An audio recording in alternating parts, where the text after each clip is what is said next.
Hello, in this video I want to show you how to remove a drain filter from a TCL washing machine.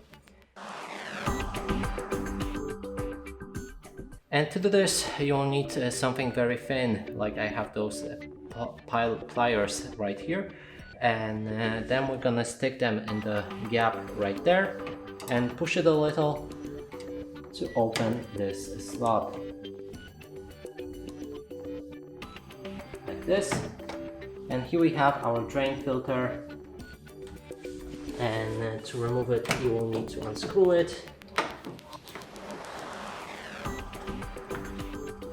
to the left, and here it is removed. And that's it for this video. Hope you like it. Please consider subscribing to our channel, leave a like and a comment below.